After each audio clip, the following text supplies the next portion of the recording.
I think people often think that in order to do these type of adventures, you'd need to be super fit and super strong.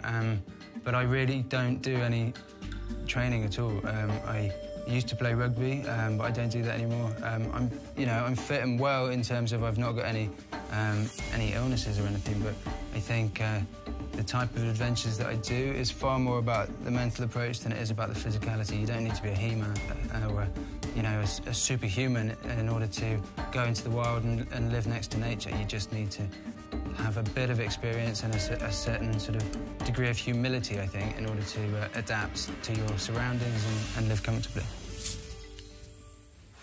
People always told me before starting the Amazon that the hardest thing would be literally getting to the start line, would be getting the expedition off the ground, taking that first step. And as extraordinarily hard as it was to convince people to give me some money to go and do a daft expedition like walking the length of the Amazon because everyone thought that I was going to die, everyone was wrong. That wasn't the hardest thing at all. The hardest thing of an expedition like that, for me, was staying positive. I think it's all well and good committing to doing something and getting off the start line, but if that thing then ends up taking 2.5 years of your life, the overwhelming difficulty then is to maintain your motivation and to stay positive and to keep focused on what you're doing. And I think above and beyond anything else, the longevity of that project meant that the hardest thing was enduring the mundane times, the boring times, the monotony, and trying to find a positive place through that.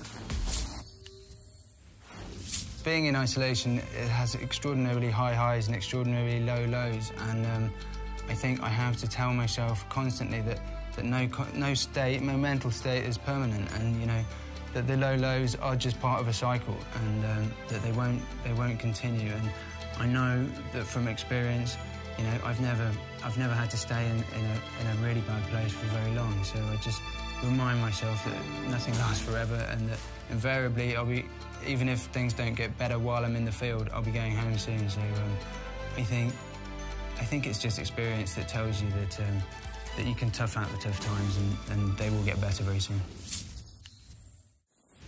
I think the thing that scares me the most in life is to live a life where I wasn't really pushing my own boundaries and I wasn't pushing my own levels of comfort, really. I think if I was doing the same thing every single day, I would feel like I was withering as a soul. And I think the thing that I'm incredibly grateful for is that I've been given this opportunity to go on these amazing adventures and put new challenges in front of myself time and time again.